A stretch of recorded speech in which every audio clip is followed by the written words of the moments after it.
सभी को नमस्कार। आज का हमारा जो वीडियो है वो डायमेंशंस के ऊपर है और ये नया टॉपिक है जो आप फैमिलियर नहीं है, जिससे पहले आप लोगों ने नहीं पढ़ा है।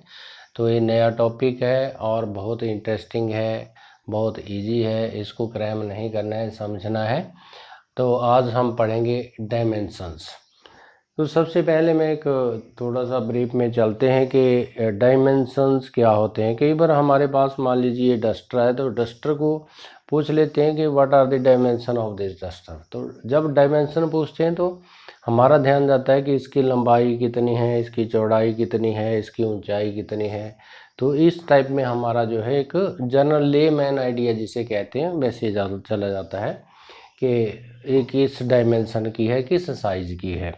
तो फिजिक्स में डायमेंशंस क्या होते हैं? फिजिक्स में जो डायमेंशंस हैं वो किसी भी फिजिकल क्वांटिटी को हम फंडामेंटल यूनिट 3 लेते हैं, मास, लेंथ एंड टाइम।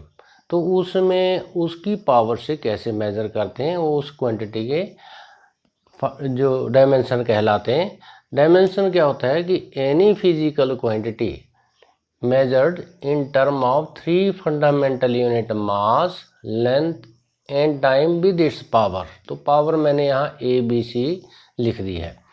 उससे जो यूनिट ऑब्टेंड करते हैं वो हमारे पास जो है डायमेंशन कहलाते हैं। तो सिंपली भाषा में साधारण तौर पे हम ऐसे कह सकते हैं कि किसी भी फिजिकल क्वांटिटी को फंडामेंटल 3 जो यूनिट्स हैं, मास के, लेंथ और टाइम के, उसमें रिप्रेजेंट करते हैं विद इट्स पावर। तो उस फिजिकल क्वांटिटी के वो डायमेंशन कहलाते हैं। डायमेंशन फार्मूला क्या है? Expression in terms of fundamental, किसमें? फंडामेंटल क्वांटिटी के expression in terms of mass, length and time of fundamental quantity with its power. With its power, जो बट पावर कितनी पावर होगी उसके जो है जो एक्सप्रेशन होगा उसे हम डायमेंशन फार्मूला कहते हैं। जैसे मैंने एग्जांपल लिखा है P=mv। P=mv क्या होता है? Linear momentum is equal to mass into velocity. Linear momentum is equal to mass into velocity, और इसकी डायमेंशन ये मैंने यहाँ लिख दिए हैं। अब कैसे लिखे हैं ये आपको जो मैं डिटेल में 1 बाय 1 कराता जाऊँगा। ये MLT क्या है, कैसे लिखे, कहाँ से आए, तो इसको आपको मैं यहाँ डिटेल में बताता हूँ पूरे एग्जाम्पल से। Dimensional equation, equating the dimension formula. जब हम किसी फार्मूले को जैसे दिस इज x = 0, जब ये इक्वेशन इक्वेट्स, ये वाला जो पोर्शन लग जाता है ना, इक्वेटिंग, जब उसको हम इक्वल टू कर देते हैं तो इसे इक्वेशन कह देते हैं। ठीक है, तो x = 0 एक इक्वेशन बन जाती है। तो किसी भी डायमेंशन फार्मूले को इक्वेट करने के लिए इक्वल टू का x फिजिकल क्वांटिटी है, इक्वल टू इसकी डायमेंशन लिख दी यहाँ पे, तो क्या बन गया? डायमेंशन इक्वेशन बन गई। अब जो फिजिकल क्वांटिटी है उसे हम 4 भागों में बांट देते हैं on the basis of dimensions. Dimension के आधार पर जो है किसी फिजिकल क्वांटिटीज़ को जो है, जो फिजिकल क्वांटिटीज़ हमारे पास हैं उनको हम 4 भागों में बांट देते हैं। पहली क्वांटिटी ऐसी है जिसमें डायमेंशनल कांस्टेंट है, क्योंकि क्वांटिटी फिजिकल क्वांटिटी है, कांस्टेंट है लेकिन उसके डायमेंशन होते हैं। फिजिकल क्वांटिटी है कांस्टेंट, जैसे वेलोसिटी ऑफ लाइट लिखा है, कांस्टेंट है, फिजिकल क्वांटिटी है, वेलोसिटी है, तो इसके डायमेंशन होते हैं। ग्रेविटेशनल कांस्टेंट है, इसके भी डायमेंशन होते हैं। तो डायमेंशनल कांस्टेंट कुछ एक क्वांटिटी है जिनके जो कांस्टेंट है और डायमेंशन होते हैं, जिस डायमेंशनल कांस्टेंट क्वांटिटीज कहते हैं। कुछ क्वांटिटीज ऐसी हैं जो डायमेंशन वेरिएबल कहलाते हैं, कांस्टेंट नहीं है, जैसे वेलोसिटी कांस्टेंट नहीं है, एरिया कांस्टेंट नहीं है, फोर्स कांस्टेंट नहीं है।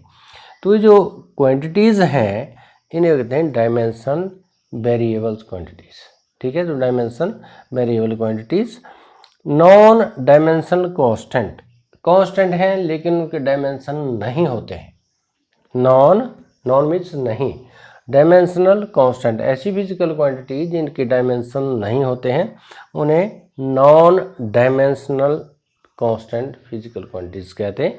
फॉर एग्जांपल जैसे पाई है, पाई हमारे पास कांस्टेंट है, इसके कोई डायमेंशन नहीं होते। एक्सपोनेंशियल जितने फंक्शन हैं उनके डायमेंशन नहीं होते। लॉगरिथमिक फंक्शन है उनके डायमेंशन नहीं होते। इस टाइप के जो कांस्टेंट इन्वॉल्व हैं जिनके डायमेंशन नहीं होते तो नॉन डायमेंशनल क्वांटिटीज कहलाते हैं। एक है नॉन डायमेंशनल वेरिएबल्स, कुछ एक वेरिएबल हैं लेकिन वो नॉन डायमेंशन, उनके भी डायमेंशन नहीं होते हैं। देखिए दो आगे हमारे पास, एक आएगी वेरिएबल, एक नॉन वेरिएबल, एक कांस्टेंट एक नॉन कांस्टेंट, ठीक है।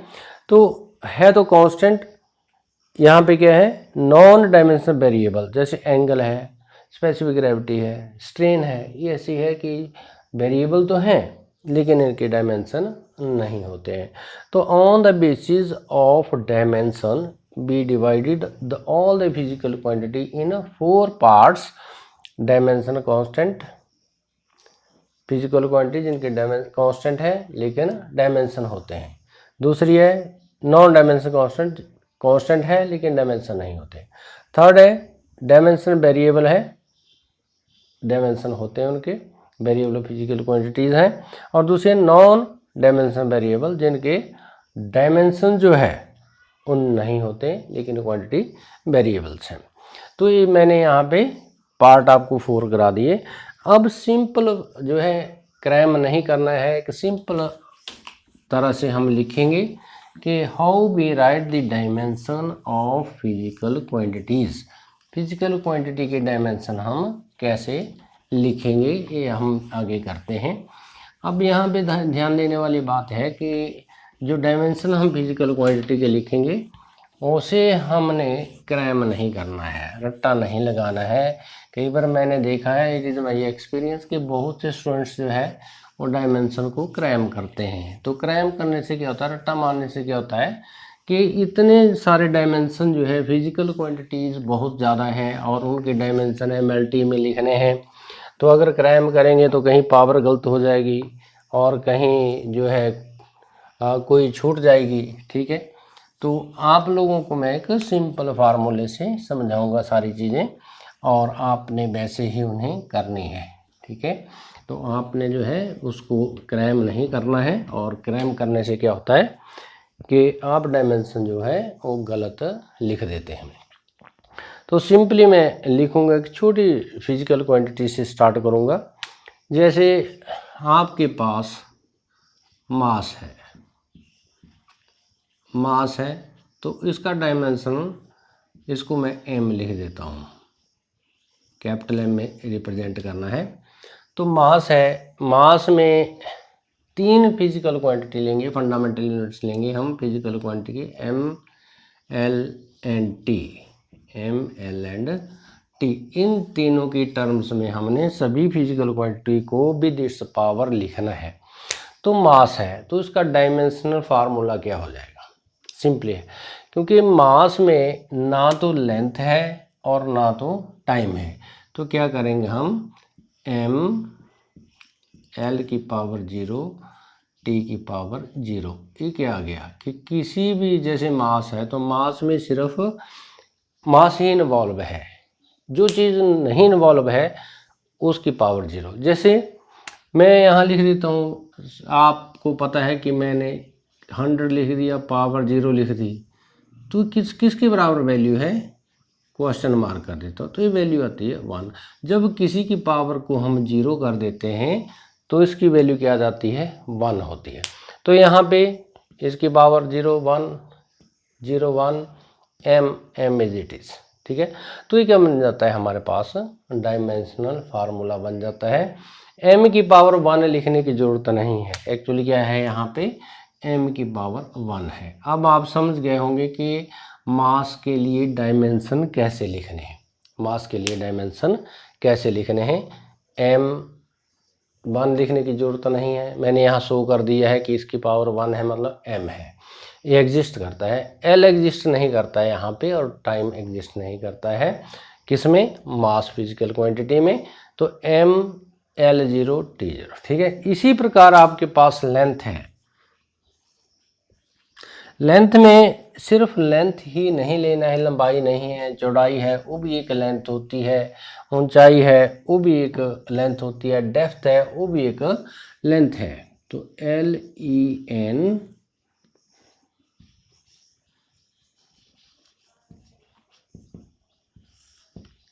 लेंथ। तो लेंथ को मेजर करने के लिए क्या करना पड़ेगा हमें? लेंथ है, इसमें आप एक लिख देते हैं, हाइट है, डिस्टेंस है, डिस्प्लेसमेंट है। देखिए सारी ये लिख रहा हूँ, एक ही फिजिकल क्वांटिटी जो है। आपके पास डेप्थ है, डेप्थ के पास ब्रेड्थ है,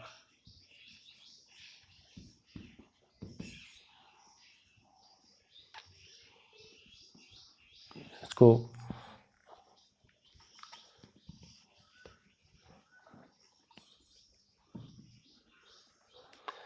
डेप्थ है, डिस्टेंस है, ब्रेड्थ को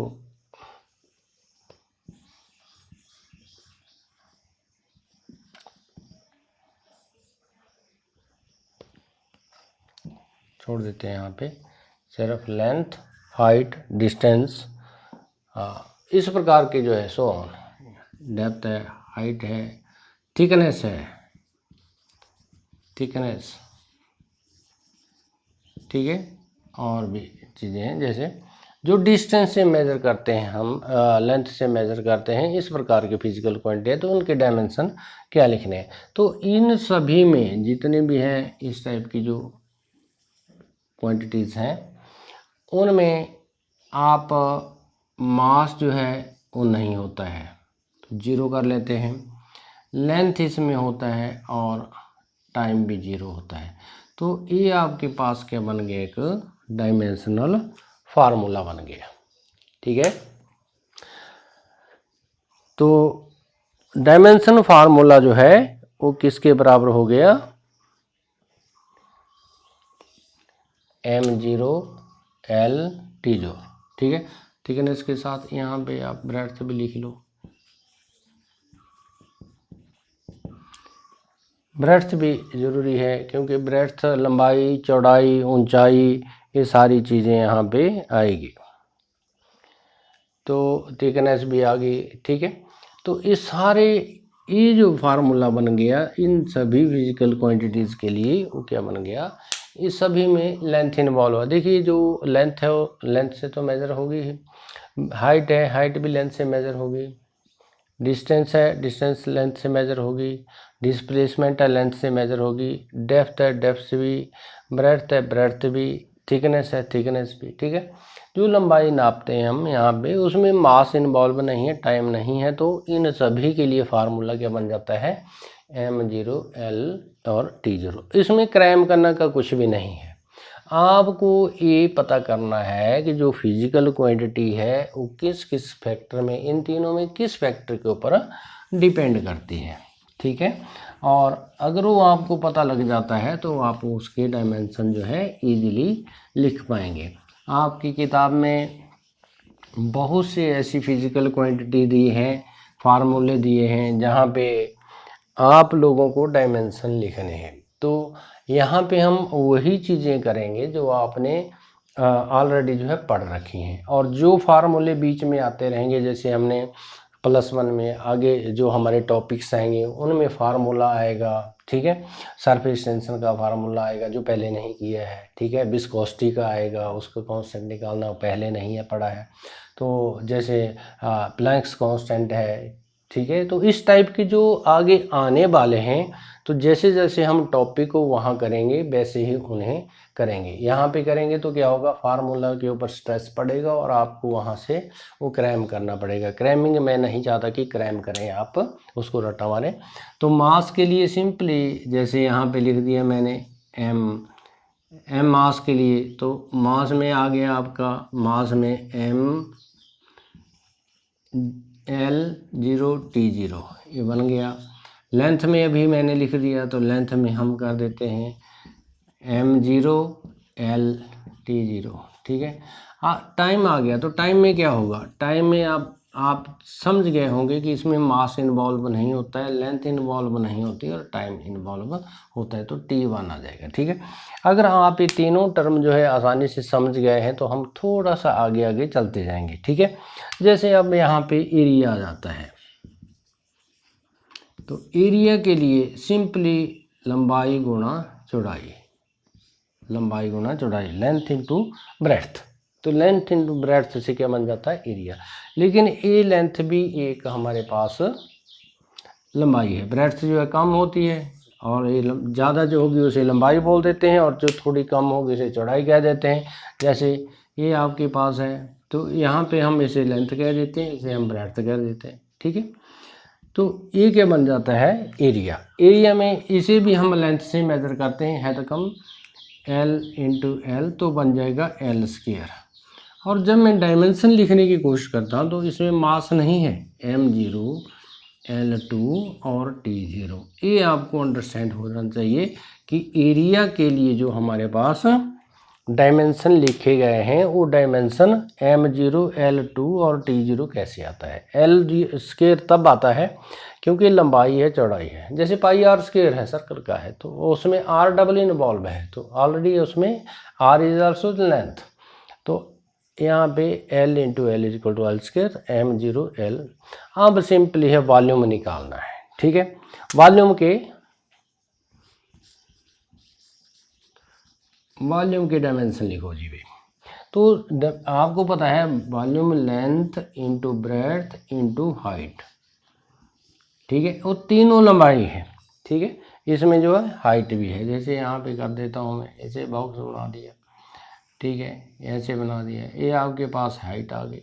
ठीक है, तो वॉल्यूम क्या हो गया, वॉल्यूम आ गया length into breadth into height. लेकिन तीनों लंबाई हैं, तो लंबाई हैं तो लेंथ्स हैं, तो लेंथ्स को हम कर देंगे L into L is equal to L cube. इसमें कोई प्रॉब्लम नहीं आनी चाहिए, तो इसमें मास इन्वॉल्व जैसे नहीं है तो मास को 0 कर देते हैं, एल क्यूब और T0। जितनी आप प्रैक्टिस करेंगे वैसे ही आप उसके dimension, A B for volume है यहाँ पे, नॉट फॉर वेलोसिटी, ये वॉल्यूम है तो वॉल्यूम बी यहाँ पे मैंने लिख दिया इसको M0 L3 एंड T0। ठीक है, तो यहाँ पे आप लोगों को क्लियर हो जाना चाहिए मास के कैसे लिखते हैं, लेंथ के, टाइम के, एरिया के, वॉल्यूम के। थोड़ा थोड़ा आगे जो है वो प्रैक्टिस करते चले जाते हैं। जैसे जैसे मैं फिजिकल क्वांटिटी लिखता जाता हूँ वैसे हम यहाँ पे डायमेंशन जो है वो लिखते चले जाएंगे। ठीक है, और एक हमारे पास एक सोल्यूशन भी साथ में मिलता जा रहा है। ठीक है, अब वॉल्यूम के बाद जो है जैसे स्पीड है, स्पीड, ठीक है, या वेलोसिटी। ठीक है, डायमेंशन में जो है ये नहीं डिपेंड करता कि यह आपके पास स्केलर क्वांटिटी है कि वेक्टर क्वांटिटी है। ठीक है, क्योंकि वेलोसिटी वेक्टर क्वांटिटी है, स्पीड जो है स्केलर क्वांटिटी है, जिसे हम नेक्स्ट टॉपिक हमारा मोशन वाला आएगा उसमें हम स्टडी करेंगे इसको वेक्टर्स में। तो यहाँ स्पीड और वेलोसिटी, इसके लिए डिस्टेंस, स्पीड के लिए क्या होता है डिस्टेंस अपॉन टाइम, इसको बोलते हैं velocity. Distance in particular direction या डिस्प्लेसमेंट कह देते हैं इसको, डिस्टेंस इन पर्टिकुलर डायरेक्शन और डिस्प्लेसमेंट।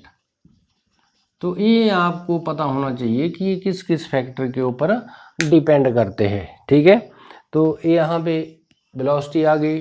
अब इसके डायमेंशन क्या लिख देंगे, ये डिस्टेंस या डिस्प्लेसमेंट लेंथ से मेजर कर लेते हैं और टाइम t से। अब वेलोसिटी जो है वो दो फैक्टर है, स्पीड जो है, वेलोसिटी या स्पीड एक ही बात है, क्योंकि ये वेक्टर क्वांटिटी है, स्केलर है, इससे डायरेक्शन इन्वॉल्व है, तो यहाँ डायरेक्शन और उसका कोई रूल नहीं है। डिस्टेंस ओवर टाइम L/T, इसमें मास इन्वॉल्व नहीं है। तो क्या कर देते हैं डायमेंशन लिखने के लिए क्या कर देते हैं, जो इन्वॉल्व नहीं है उसे 0 कर देते हैं, L और T ऊपर जाके -1 जाता है, तो ये हमारे पास क्या बन गए वेलोसिटी के डायमेंशन बन जाते हैं। इसी प्रकार एक्सेलरेशन है, एक्सेलरेशन के डायमेंशन कैसे लिखेंगे जी, ये आ गया एक्सेलरेशन। एक्सेलरेशन के लिखेंगे वेलोसिटी अपॉन टाइम। तो वेलोसिटी की डायमेंशन हमारे पास है, ठीक है। अगर आपको मान लीजिए डायमेंशन वेलोसिटी के नहीं पता लग रहा है कि क्या है, तो इसको आप यहाँ पे लिख देंगे आगे। तो वेलोसिटी इसको हम लिख देते हैं distance covered in particular direction over time velocity और इनटू टाइम, ठीक है। टाइम डबल हो गया ना यहाँ पे, डिस्टेंस अपॉन टाइम, ठीक है। ये डिस्टेंस ऑफ टाइम क्या हो गया, ये आ गया वेलोसिटी और टाइम इसका अपने आप आ गया यहाँ पे। तो डिस्टेंस आ गया आपका लेंथ और ये आ गया टी स्क्वायर। तो यहाँ पे मास नहीं इन्वॉल्व है, T-2, ऐसे इसको हम डायमेंशन जो है लिख देते हैं। सिंपली है, इसमें ज़्यादा कॉम्प्लिकेशन की नहीं है। स्टेप वाइज है, थोड़ा सा आगे आगे मूव करते चले जाते हैं। एक्सेलरेशन के बाद जो है हम चलते हैं कि what are the dimension of linear momentum, ठीक है। तो लीनियर मोमेंटम के डायमेंशन क्या है, तो लीनियर मोमेंटम को हम डिनोट करते हैं, linear momentum is denoted by P is equal to mass into velocity, P is equal to mv, ठीक है। तो P is equal to mv याद करना पड़ेगा, या पहले आपने थ्योरी वाले पोर्शन में कवर किया। तो मास के क्या बन जाते हैं m, और वेलोसिटी के क्या बन जाते हैं L T-1 m0 होता है इसके साथ, which is equal to m L T-1। तो P जो है linear momentum, LINEAR linear momentum, ठीक है। तो लीनियर मोमेंटम के मैंने यहाँ पे डायमेंशन लिख दिए, ठीक है। तो ये आपको पता लग जाना चाहिए कैसे। मास के m लिख दिया मैंने, वेलोसिटी के LT-1 कर दिया, m0 ही होता है यहाँ पे वेलोसिटी में, तो MLT-1। इसी प्रकार आगे चलेंगे, एक स्टेप और आगे चल पड़ेंगे। फोर्स, फोर्स क्या होता है, मास इंटू एक्सीलरेशन, ठीक है। तो मास के क्या लिख दिए मैंने m, एक्सीलरेशन के क्या लिख दिए LT-2। फोर्स, तो फोर्स के जो है इसको आपने पर्टिकुलरली याद रखना है, क्योंकि फोर्स ऐसी फिजिकल क्वांटिटी है जो कई जगह पे डायरेक्ट इन्वॉल्व हो जाती है। तो अगर हमें MLT-2 इसको आप जो है 10 बार बोलेंगे, याद होगा कि फोर्स के डायमेंशन क्या है। तो MLT-2 आपने डायरेक्ट याद रखना है, जहाँ फोर्स इन्वॉल्व है वहाँ MLT-2 10 बार बोलेंगे तो आपके माइंड में ये चला जाएगा कि परमानेंट। और जब भी कहीं फ्री होते हैं तो याद कर लिया कि फोर्स के डायमेंशन क्या होते हैं, MLT-2 कैसे आता है ड्राइव करके मैंने बता दिया।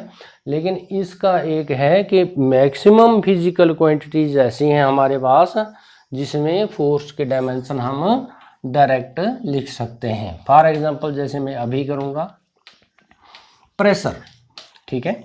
तो प्रेशर जो है उसके थ्रस्ट या प्रेशर, ये टर्म जो है डायमेंशन के लिए